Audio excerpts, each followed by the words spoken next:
Muy bien, entonces estamos grabando y voy a compartirles.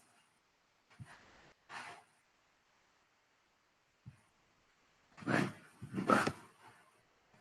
Bien, para darle pues hay muchos ejercicios, pero siempre es bueno enfocarlos hacia el campo que van a ustedes a desarrollar para ahora sí llegar a la ingeniería civil, que es la que están. Eh, entonces pues en este caso, por ejemplo, pueden ver que tenemos allí un perfil de una vía férrea, de ferrocarril, pues que alguna vez pues tenemos que trazar este tipo de estructuras. Y por ejemplo, entonces el siguiente ejercicio dice que hay un tren pues es de, ahora sí, origen francés, que es de alta velocidad, y pues estos usan una vía que prohíbe el paso de trenes cargueros. Obviamente estos por ser muy rápidos.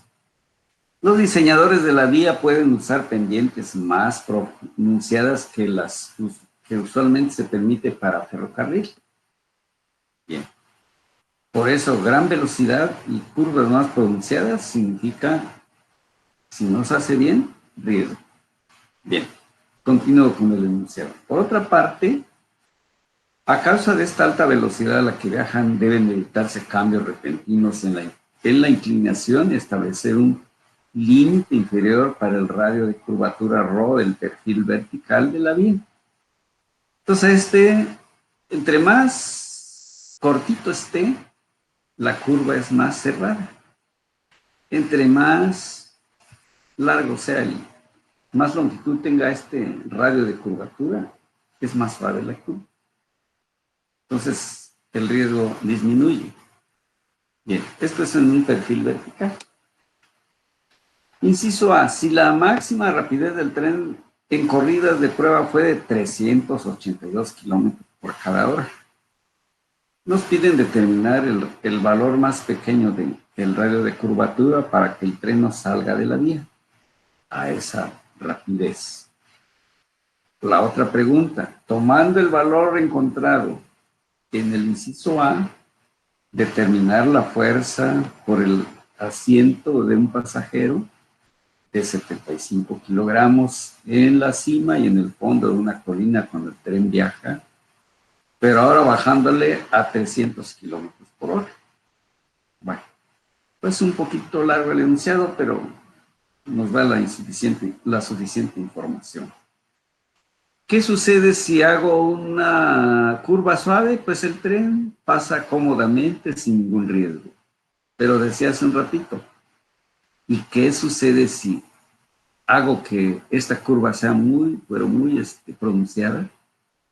El tren lo que haría es, como era tan veloz, se despegaría de la curva, de la vía, y quedaría fuera de la vía. O sea, se desprendería de la vía. Entonces, eso significa descarrilamiento. Ah, bien. Quiere decir que entonces, a esta velocidad, debo de asegurarme que no va a suceder eso. Y por eso debo diseñar o encontrar el radio de curvatura apropiado, de tal manera que con toda esa seguridad, con esa velocidad máxima que se está haciendo la prueba, nunca el tren se vaya a salir de la vía, no se desprende. Empezamos pues a darle una solución y estamos contestando el inciso A. Para que el tren no salga de la vía, debe haber una condición física. De lo contrario, se podría suponer que no tiene solución el problema. Entonces, lo que se está diciendo es que el tren nunca se despegue de la vía en este punto, pero está muy próximo, es decir, en ese punto lo que va a suceder es que la vía, si le pusiéramos aquí un marcador de peso, prácticamente marcaría n igual a 0, es decir, como si en ese punto el tren no pesara. Ese es, ¿para qué? Para que podamos nosotros simplificar el problema. Se supone que n es igual a 0. Significa que el peso del tren en ese punto no pesa. Y eso ya nos simplificó. ¿Cuál es su diagrama? El peso de todos los cuerpos vertical hacia abajo. ¿Quién sostiene el tren mientras no llega a esa curva, a ese punto? La vía. ¿Cómo actúa la vía?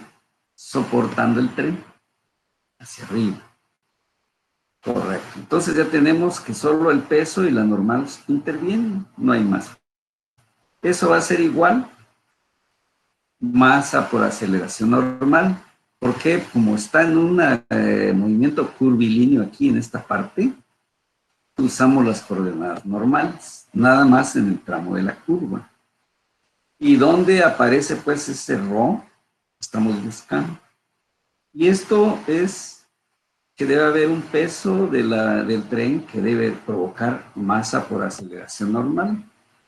¿Quién lo va a, es decir, a la hora del movimiento, ya quedamos que siempre masa por aceleración normal va a ir hacia al centro de la curva. Por eso tiene este sentido.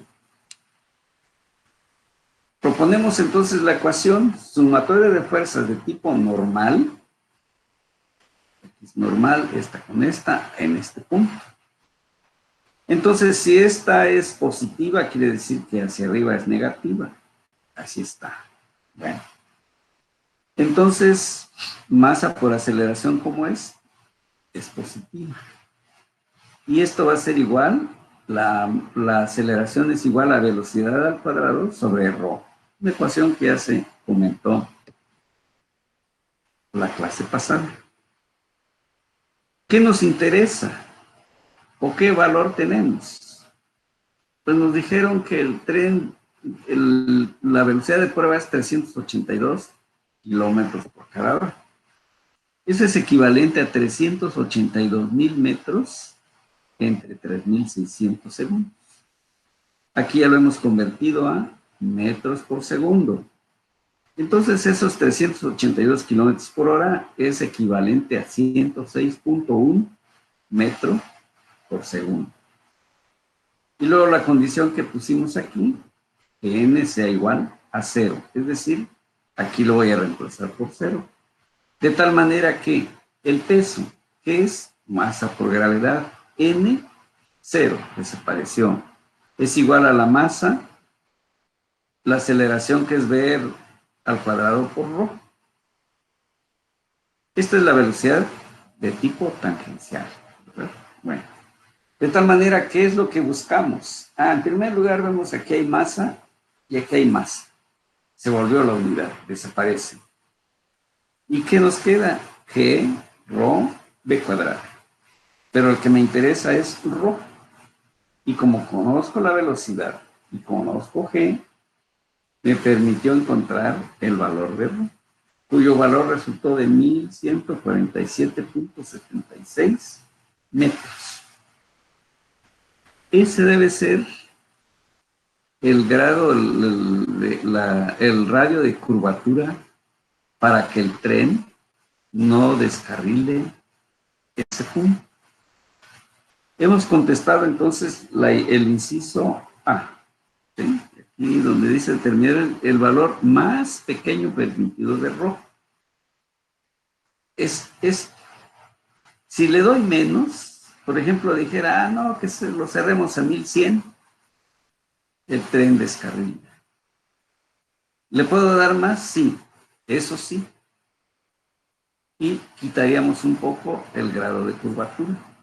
Pero como están pidiendo el límite, este es el ρ mínimo. ¿Sí? Esa sería la solución. Nos vamos entonces. Quedó contestado el inciso A. Vamos a ver esto. Ahí está. Un poco lenta. Ahí está. Bueno. Inciso B. La fuerza ejercida por un pasajero, cuando estamos dándole el ρ, ¿sí? pero con una velocidad que nos dicen que en el inciso B, que nos dijeron que le bajemos ¿a cuánto? Que se le bajara, tomando en otra vez un pasajero en el fondo, 300 kilómetros por hora, en lugar de 382. Y está entonces. La velocidad vemos que es ahora 300 kilómetros por hora, convertido a metros por segundo, bajó a 83.33. Bien. Pero ahora nos están diciendo que, ¿cuál es el peso aparente de una persona que tiene masa de 75 kilogramos cuando va por la cima? Esta, la parte más alta. Tenemos el ρ conocido que ya calculamos y nos vamos a las ecuaciones. Suma de fuerzas normales será masa por aceleración normal, sustituyendo la aceleración normal, que es mv cuadrada sobre ρ. Ahora sí n no vale igual porque precisamente eso nos están pidiendo. ¿Cuánto es la n? Aquí lo tenemos dibujado. Es decir, el efecto que tiene un asiento para que este pasajero no se hunda. Es lo que está soportando. Bueno, pero eso es lo que me interesa. N, la despejo de aquí.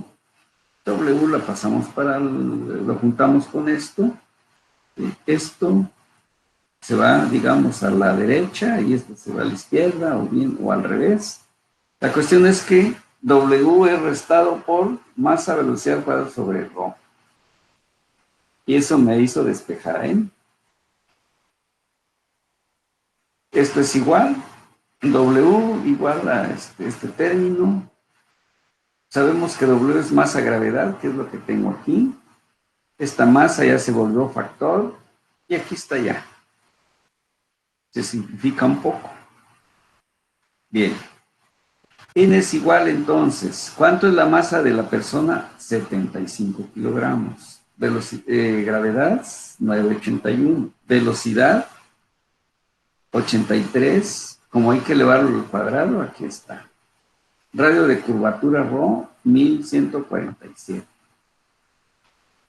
De tal manera que al hacer operaciones, esa persona está manifestando 282 newtons con este sentido hacia arriba. Ese es el peso aparente de la persona en la cima. Cuando el tren va aquí, en esa parte. Bien. Quedó contestado entonces parte del inciso B. Ahora, para el caso en que el tren pasa por el fondo, es decir, imaginemos que este tren se siguió, y por ahí encontró un fondo, una curva así como esta que estoy señalando con el puntero, así. Es precisamente lo que se está dibujando aquí. El fondo. Entonces, aquí está el peso, el mismo pasajero, el asiento que está provocando una reacción hacia arriba. Eso es igual, segunda ley de Newton, masa por aceleración, pero aceleración es v cuadrada sobre ρ, etc. Ahí está nuestro diagrama. Sumatoria de fuerzas normales, misma ecuación, misma sustitución, y nuevamente despejamos la n. Entonces, si n lo paso para acá, se vuelve positivo, y este término lo paso para acá, se vuelve positivo. Entonces, n ahora, masa velocidad al cuadrado, en lugar de restarse, como está aquí, ahora se suma. De tal manera que n es igual a w y estos términos que tenemos aquí. Volvemos a factorizar, y aquí están nuestros términos. Que velocidad para sobre ρ. Reemplazamos esa masa, que es 75 kilogramos, la g, la velocidad, el radio. Y vean, 1189.49 newtons. Cuando va por el fondo de la trayectoria que trae un fondo con curvatura. Miren cuánto creció de 282, que era el menor peso, a 1189.49. Ese es lo que momentáneamente aparenta pesar una persona. Si, por ejemplo,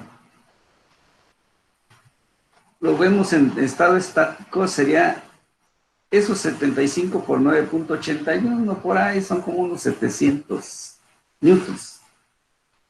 Pero vean cuánto crece cuando pasamos en una hondonada, como esta. Sin duda, cuando vamos en el auto o en algún vehículo y hace una bajada y de pronto termina y encuentra una trayectoria como esta, sentimos que da un jalón hacia el fondo. Y eso es lo que así se manifiesta.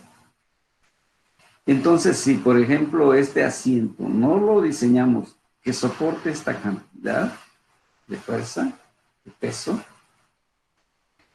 el pasajero quedaría en el piso, que va a fallar. ¿Sí? Entonces, si por ejemplo a alguien le hubieran dicho, a ver, hazme los asientos de ese, diséñame los asientos de ese tren, y si lo hace con este dato, todos los pasajeros dejarían el piso, sentados en el piso. Es decir, bueno, aquí no habría problema, porque aparenta no pesar, pero en la parte de la hondonada, ahí es donde sucedería ese defecto. ¿Por qué? Porque no estarían bien diseñados para soportar estas cargas. Eso es lo que llamamos el peso aparente en alguna situación. ¿Sí?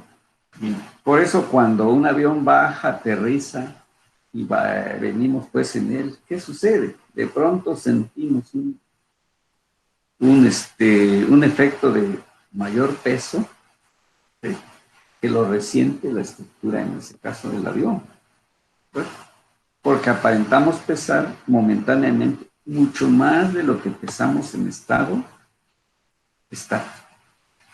Entonces, tengamos mucho cuidado. Siempre los análisis dinámicos son mucho más exigentes que los de estado estático. Y ahí es donde sufren las fallas, vienen las fallas, cuando no tomamos en cuenta estas condiciones. Bien, pasemos a otro. Ahí quedó concluido entonces el problema de todo lo que nos preguntaron.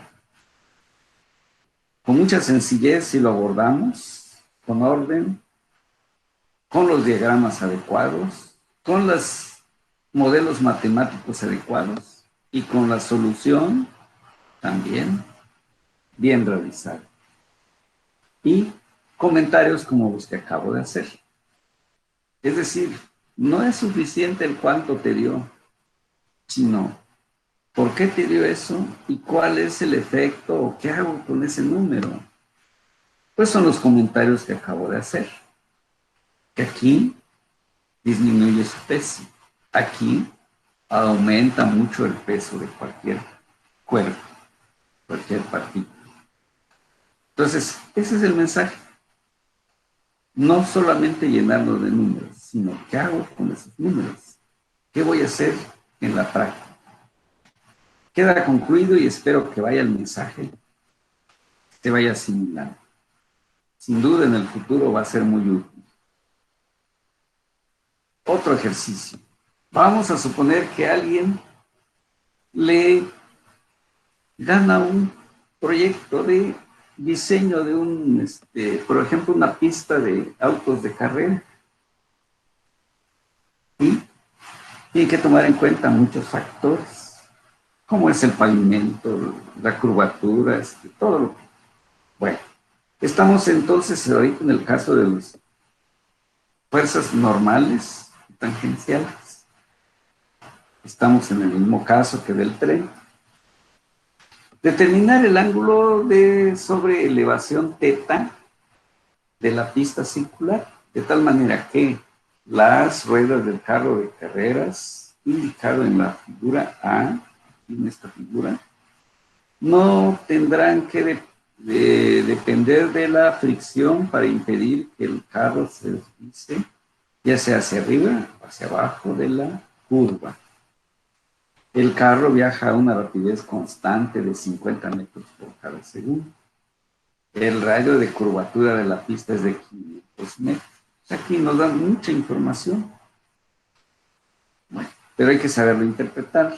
Es decir, este carro, si toma mucha velocidad, tendería a salirse de la pista, así, porque le damos la fuerza centrífuga, sería muy alta. Si va demasiado lento, tendería a deslizarse hacia el centro, porque la velocidad que lleva no es capaz de mantenerlo en esta trayectoria. Son los efectos físicos que observaríamos. Aquí está su diagrama. Entonces, este es el peso del vehículo y esto es la fuerza que está soportando la plataforma, en este caso la pista. ¿Qué sucedería si este ángulo no fuera el suficiente? Estaría un poco más horizontal. Lo más seguro es que cuando agarre esta curva el auto, se iría contra los muros de contención. ¿Sí? Y eso lo vemos con los accidentes que pasan cuando hay eventos de carreras de autos.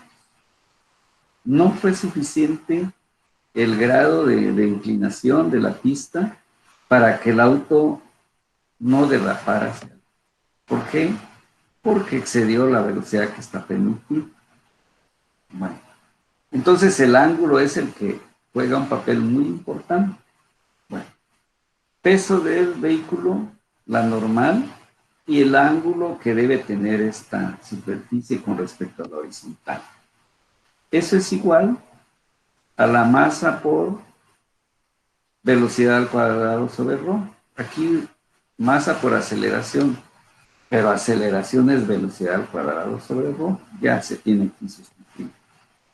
Entonces, como solución, como en el enunciado del problema no estipula fricción, entonces en esta figura que podemos llamar B, se indica el diagrama de cuerpo libre y no aparece ningún vector que diga esta es fricción.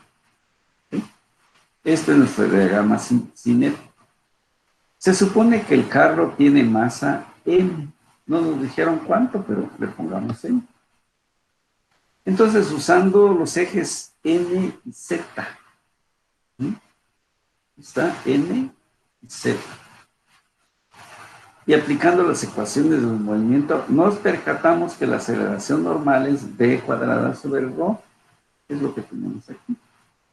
Y tenemos entonces las ecuaciones que están aquí, las mismas que acabamos de usar en el otro problema. Pero en este caso le llamamos fuerzas verticales en Z, masa por aceleración en Z. ¿Quiénes tienen componente en dirección Z? La N. ¿Sí? Regresamos. Esta N. Pero tiene un ángulo θ. Aquí sería entonces coseno, que es lo que aparece por acá. N coseno de θ. El peso sí está totalmente vertical, es menos la masa por 981. Nuestra ecuación 1. No puedo resolver porque no conozco M. Bien, nos vamos con la segunda ecuación. Nos vamos con la de fuerzas normales. Masa por aceleración normal, que es la segunda ley de Newton. Esto es igual a N, pero ahora es seno del ángulo θ. Si regresamos, sería entonces esta componente. Aquí sería cateto opuesto. ¿Sí? N, esta sería hipotenusa y cateto opuesto. Es lo que estamos indicando en esta ecuación.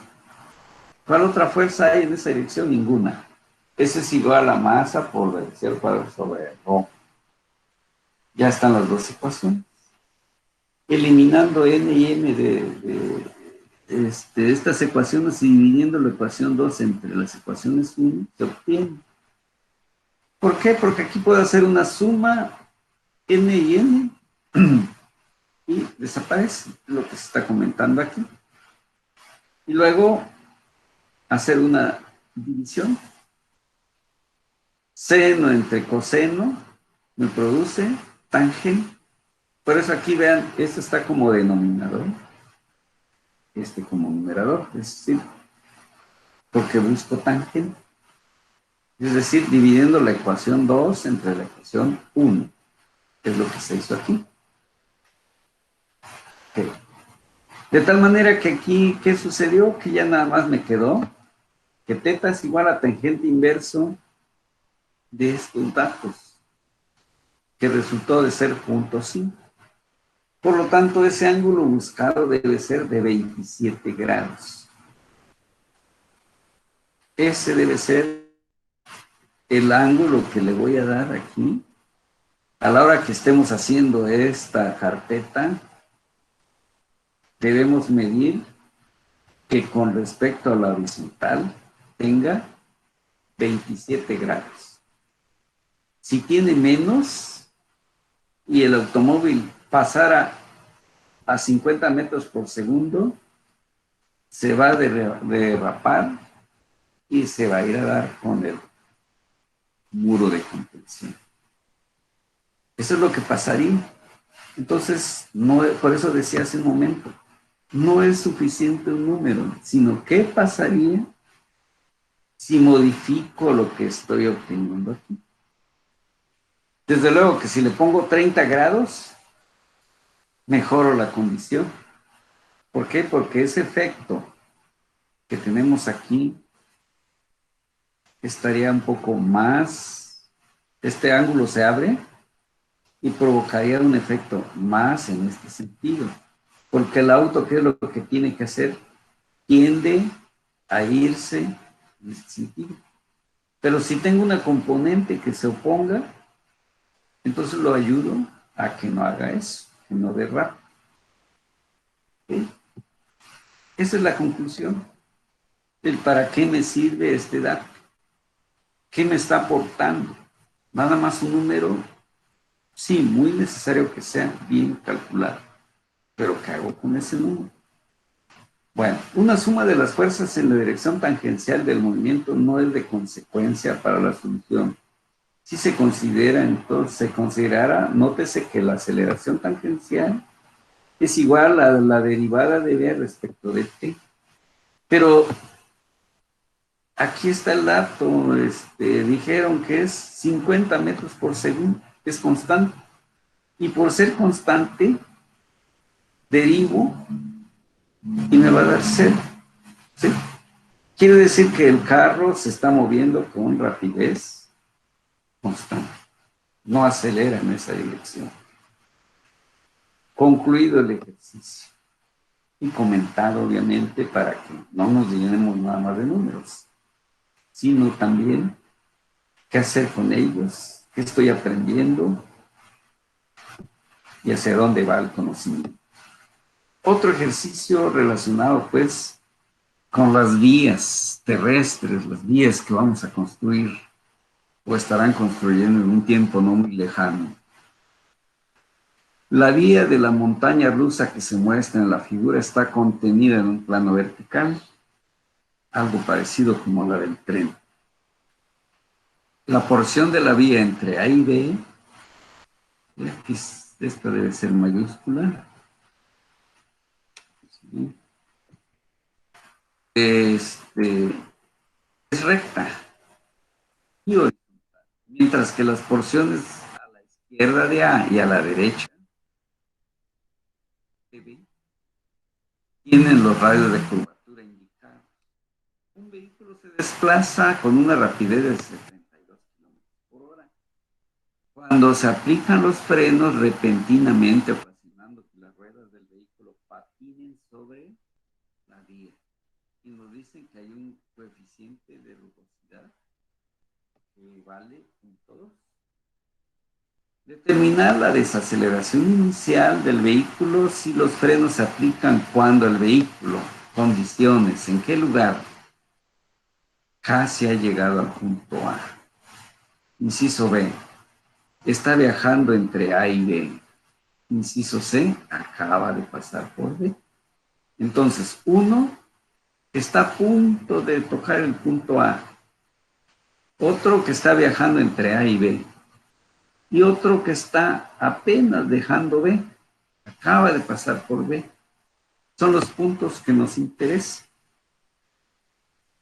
Bueno, entonces hay que bosquejar el problema mediante un diagrama que nos ilustre físicamente lo que está pasando. Imaginemos que tomamos ese punto muy, pero muy pegadito a A y le damos esta curva, porque está todavía en la parte curva. Bien.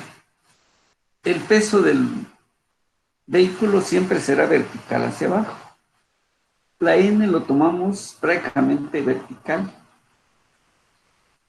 Y la fuerza de fricción que se opone, que es la que va a aplicar sobre los frenos sobre el pavimento para en dado momento detenerse. ¿Sí? Bien, aparece aquí. Esto me está provocando que haya una aceleración de tipo tangencial, es decir, tangente a este pequeño tramito de curva, es el que tenemos dibujado aquí. Y luego una masa por una aceleración normal que va a buscar siempre el centro de la curva, es decir, va a buscar de acá para acá esa aceleración. Entonces, si tenemos un diagrama bien ilustrado como lo tenemos aquí, pues ya es fácil crear las ecuaciones. Nos vamos a las ecuaciones y decimos que vectores que apunten hacia abajo sean positivos. Y esa dirección es, ¿quién? La normal. Aquí el casi significa que está prácticamente en el punto A, que es lo que estamos haciendo aquí. El casi significa que está a lo mejor a una milésima de milímetro.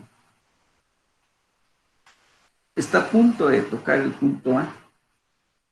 Para fines prácticos, decimos que allí ya la N es vertical. Es lo que tenemos aquí. ¿Sí?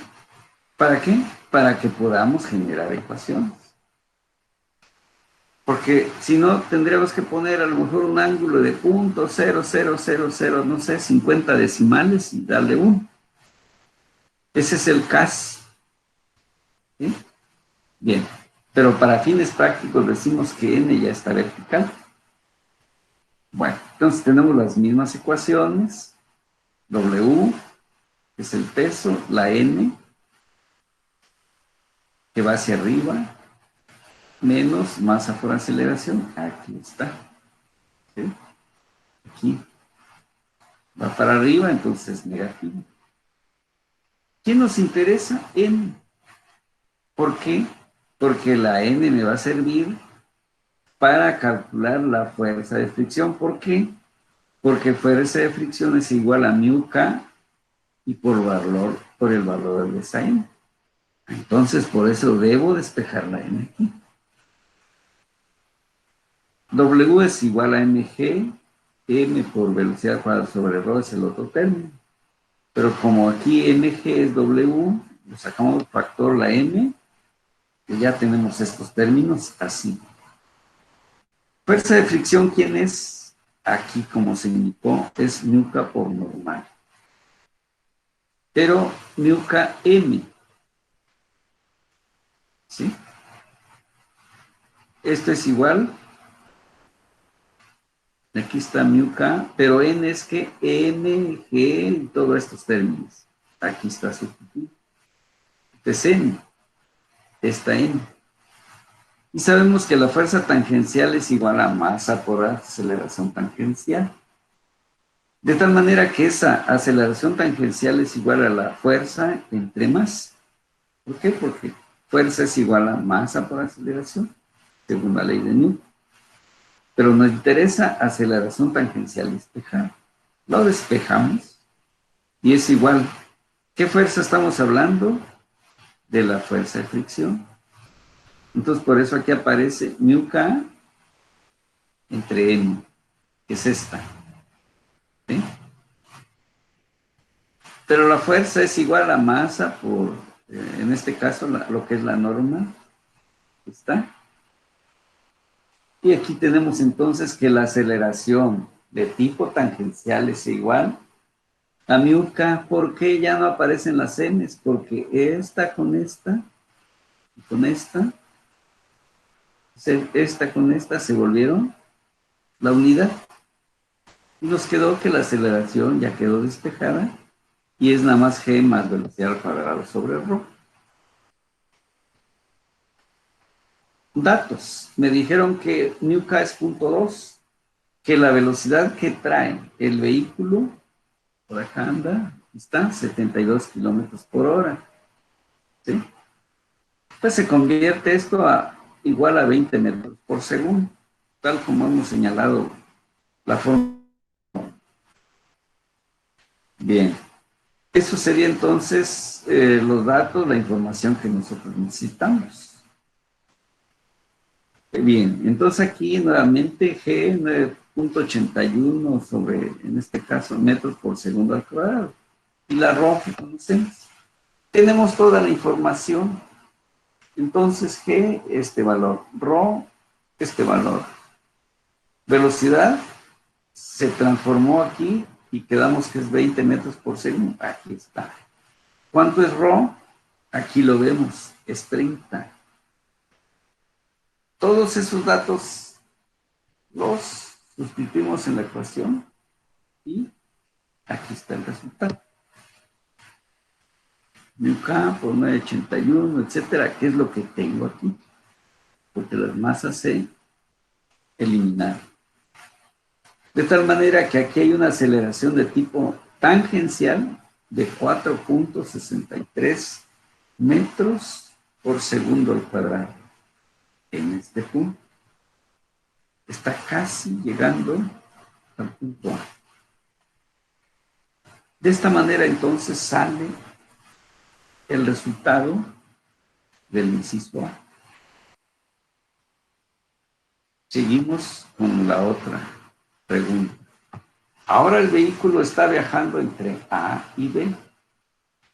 Está en esta parte horizontal recta.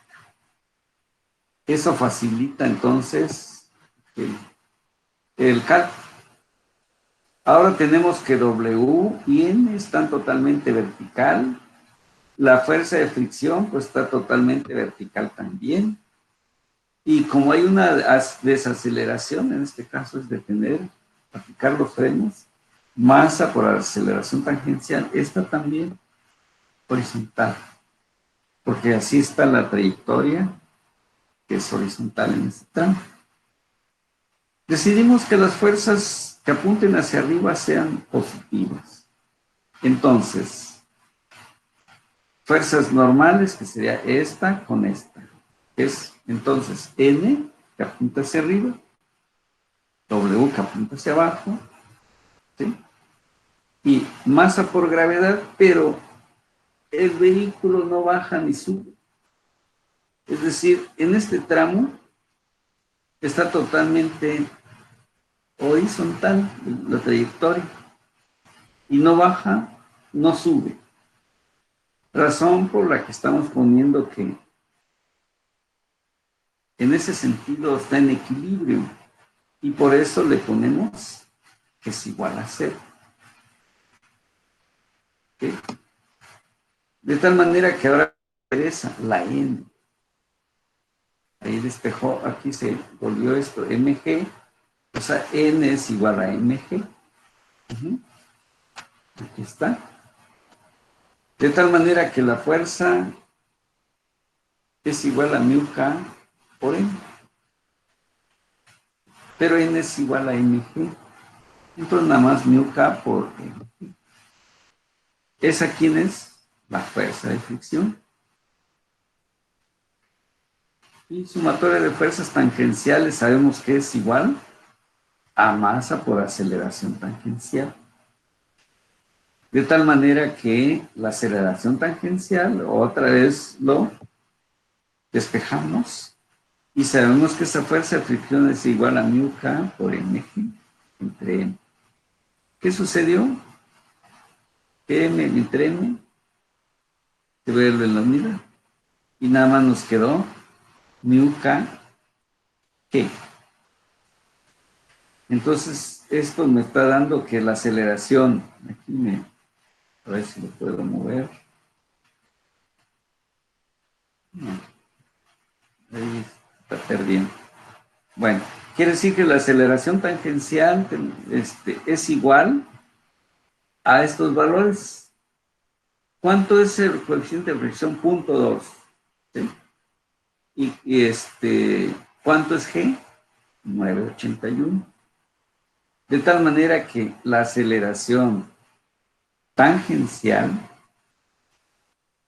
esta, es igual a 1.96 metros por segundo al cuadrado. Muy diferente al anterior cuando estaba en el tramo curvo de aquí, que resultó de 4.63. Aquí está. Acaba de pasar por el punto B. Entonces empieza a tomar esta pendiente. El acaba es igual que en el inciso A. Está muy pegadito a B. Nos vamos a la ecuación entonces. En primer lugar, nuestro modelo. ¿Cómo es? Está empezando a tomar la curva. Y masa por aceleración normal apunta hacia el centro de la curva. Este vector es tangente a esta curva. Masa por aceleración tangencial. Y aquí están las fuerzas que están interviniendo, que son el peso, la normal y la fuerza de fricción.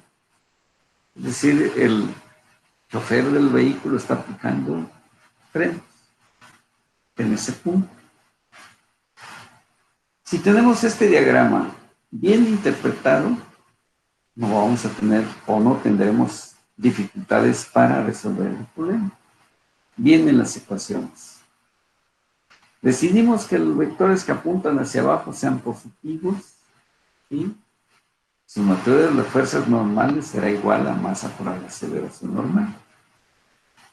¿Quiénes intervienen de manera normal? W, M. Aquí está, W menos N igual masa por aceleración tangencial. Perdón, normal. Porque estamos en la componente normal. Aquí está. Esta. ¿Quién me interesa despejar? N, porque me va a servir para la fuerza de fricción. W lo conozco, masa, velocidad de fuerza también. N, lo factorizo. Y fuerza de fricción es igual coeficiente de fricción por la N.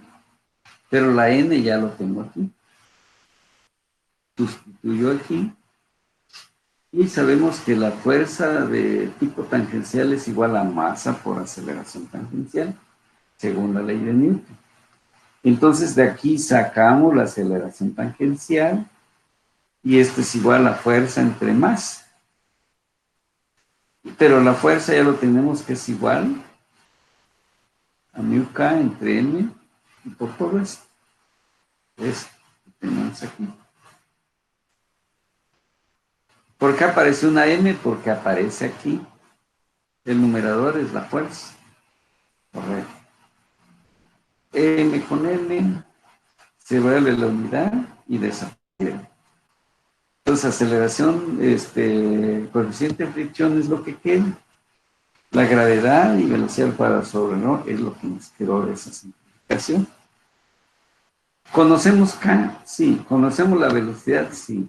La gravedad, sí. El Rho, sí. Toda la información hay.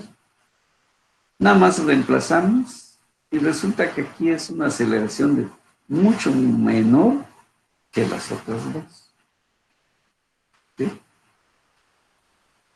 Este es su diagrama. Y entonces aquí resulta que si lo relacionamos con el tren, acuérdense que cuando iba en la parte de la cima, su peso aparente era menor.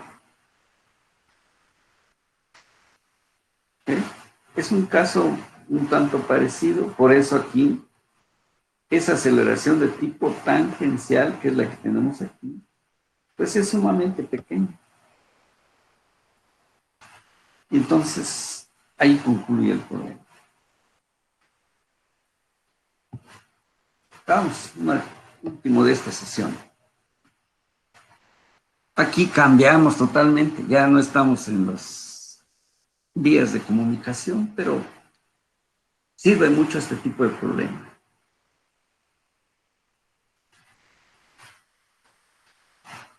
Sobre todo porque nos habituamos, aprendemos a plantear problemas, que eso es lo más importante de un ingeniero, saber plantear y resolver problemas.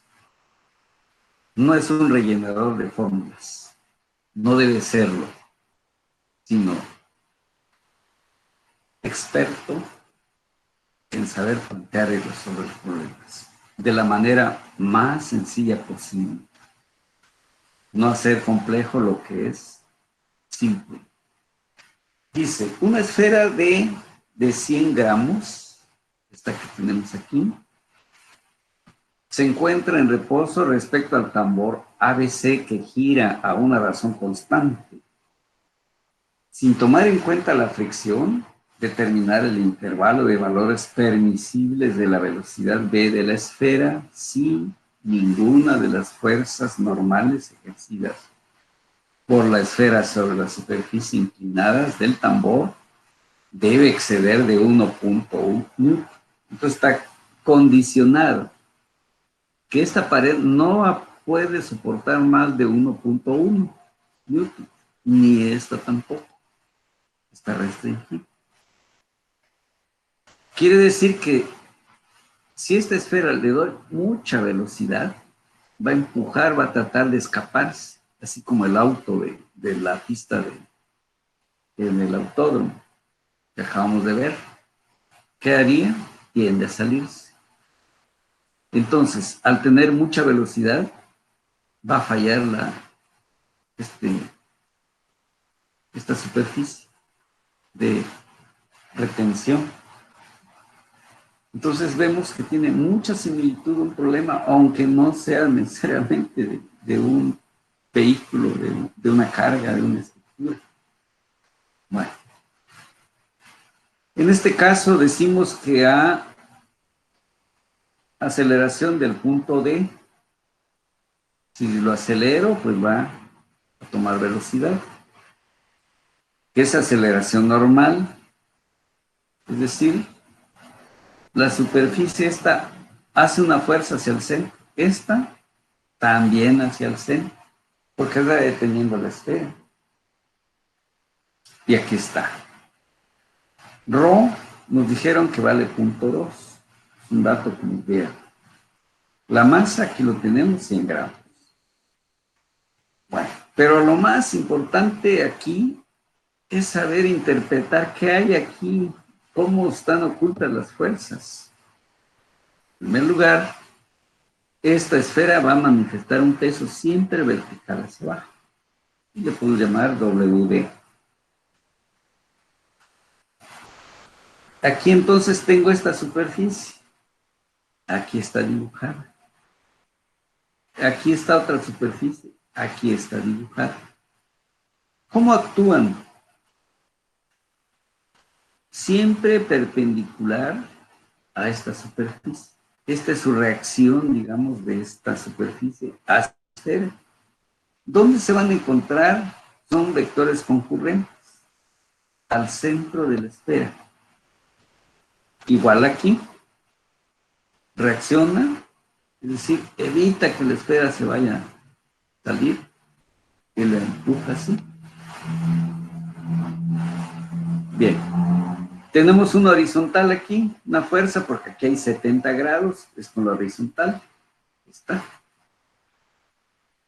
Tomamos entonces, por ejemplo, digamos N1, que es esta que está más inclinadita, y esta menos inclinada, esta otra.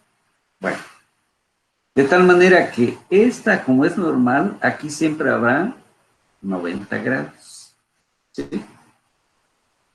Entonces, si aquí corro esta línea, aquí también a 90 grados. ¿Sí? Bien. Aquí observamos que hay 70 grados respecto de esta, de aquí, entre la horizontal que tengo aquí y esta línea, hay 70 grados. ¿Verdad? Bueno, de tal manera que este vector está a 20 grados respecto de la horizontal. ¿Sí? Aquí hay esta componente. Y esta otra, como ya tenemos aquí 30, aquí es el complemento de 70, aquí es 20. ¿Sí? Bueno, y luego de aquí tengo 30, su complemento va a ser 60, con respecto a la horizontal. Porque, como ya dije, actúan siempre perpendicular. Esto es lo que entonces me va a permitir encontrar esa situación que me están presentando o pidiendo. ¿Para dónde va a buscar o para dónde empujan las dos superficies a la esfera? Hacia el centro de este sistema. Está girando así. ¿Sí? Bueno, entonces ya está interpretado y dibujado los vectores. Suma de fuerzas en X, masa en B por aceleración de D, es decir, de la esfera. N1, aquí está, coseno de 60 grados, que proyecta 60 grados aquí. ¿Por qué positivo? Porque se dijo que lo que apunta a la izquierda sea positivo. Siguiente fuerza, N2, pero aquí nada más es coseno de 20 grados. ¿Para dónde apunta la masa de aceleración? También hacia la izquierda, y por eso también es positivo. Aquí tenemos la ecuación 1. No conozco N1, no conozco N2. No lo puedo resolver con la primera ecuación. Nos vamos en la dirección vertical. N1 seno de será aquí. N2, pero seno de 20. Y vertical. Menos W, porque ese sí está totalmente vertical. ¿Y la esfera está bajando y subiendo? No, porque se trata de que gire alrededor, pero de esta, digamos, esta ranura. Entonces la esfera no debe bajar ni subir, y por eso lo igualamos a 0, porque masa por aceleración en esa dirección es 0. Pues ordenamos esta ecuación, dejamos N1, seno de 30, N2, seno de 30, pero W, lo podemos pasar a la derecha y ya es positivo. Es igual a mg, segunda ecuación. Aquí entonces conozco los ángulos, ¿sí? Y de tal manera que puedo conocer N1. ¿Por qué? Aquí entonces, ¿cómo salió esto? Bueno, ¿quién de los dos planos está soportando más peso de la esfera? El que esté más inclinado, que es este, ¿sí? este lo hará o está soportando menos. De tal manera que N1, ¿qué es lo que estamos haciendo? Como nos dijeron, que no debe exceder, es decir, que ninguna de las fuerzas normales ejercidas por la esfera sobre la superficie inclinada del tambor debe exceder de 1.1. Entonces, de acuerdo al comentario que acabo de hacer, ¿quién de las dos está soportando más carga? La que tenga, en este caso, esté más vertical. Esta está soportando más fuerza que es por su verticalidad. Entonces le asignamos el valor de 1.1, que sería el valor máximo. ¿Eso qué hizo? ¿Qué me permitió que simplificara el problema? Conozco WD, sí, porque me dijeron que 100 gramos. Y si N1 ya le di este valor, pues nada más me queda N2 como un combo. Y ya se resolvió con ese dato. Aquí metimos ese valor, entonces se conocía. Y N2 es 0.0829 newtons, mucho menor que N1, o mucho menor que esta cantidad que nos dijeron. Entonces, esta está soportando muy poquita fuerza, es esto, en comparación, digamos, de N1. Entonces, sustituyendo en 1, ¿cuál es la velocidad? Ahora sí ya conozco. ¿Por qué?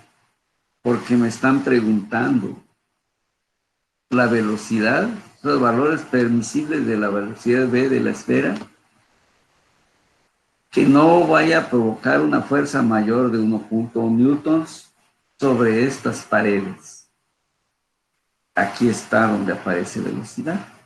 Conozco ya N1, conozco N2, la masa de la esfera lo conozco, conozco el radio de este, aquí está, que es 0.2. ¿Qué puedo despejar? La velocidad D. Y entonces, aquí lo tenemos. Sustituyendo, pues, ¿en dónde? En la ecuación 1. De tal manera que al hacer estas operaciones, resultó que la velocidad de la D de la esfera debe ser hasta de 1.121 metros por segundo.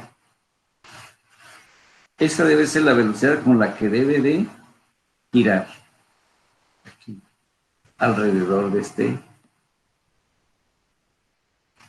Entonces quiere decir que no puede exceder de 1.121 metros por segundo. Si disminuye, va a avanzar hacia abajo. Si le doy más, en primer lugar va a romper las paredes y tendería a irse hacia arriba. ¿Sí? Es como, por ejemplo, los niños, cuando están en un, digamos, un trampolín, algo así, se cuelgan o se agarran entre sus sillas y empiezan a girar. ¿Qué sucede con velocidad pequeña? Las cuerdas de los asientos van muy verticales. Aumentamos la velocidad y resulta que ya los asientos tienden a irse más horizontales. Se está provocando. Entonces, ¿a qué se debe? A que aumentamos la aceleración de giro. Sería lo mismo lo que sucedería aquí. Si le doy más de 1.21, las paredes no van a, esta pared no va a soportar. ¿Sí? Y entonces, para que se mantenga en esa posición, en esa altura, debe ser de 1.121. Se concluye ya el problema con esos comentarios, con el planteamiento que es el que aquí sí nos permite poder hacer un planteamiento adecuado sin riesgo de equivocarnos. Y si me equivoco, me facilita detectar el error. Y por eso tenemos que, aunque a veces no muy lo practicamos, pero el diagrama, un ingeniero que no es capaz de hacer diagramas, se complica sus análisis. Debe ser muy objetivo, muy ilustrativo los ingenieros. Con eso nos entendemos mucho más rápido que con una descripción, que podemos darle mucha literatura, pero que finalmente no nos ilustra igual que un dibujo, un diagrama. Concluyo con esto, con las ideas que estoy tratando de inculcar. Obviamente se hacen con todo el respeto que merecemos todos, pero sí que le encontremos un objetivo a lo que estamos estudiando, que no se nos convierta en algo pesado, en algo, sino al contrario, algo muy atractivo. Retiro la... Y estamos nuevamente aquí. Si hubieran comentarios, preguntas, estamos a la mejor disposición, jóvenes. Veo que estamos 10, quiere decir que el grupo prácticamente está completo. ¿Todo bien, Jocelyn? ¿Lady? Sí, que Todo bien, Iker. Perfecto, muchachos. Espero que estos comentarios sean importantes, como les digo, con toda la sí, intención de que aprendamos todos, porque yo aprendo mucho también con ustedes. ¿De acuerdo? Bueno, concluyo entonces la sesión de esta ocasión y repásenlo. ¿De acuerdo? Excelente. Dejo de grabar. sí. Bueno, para que detengo la grabación.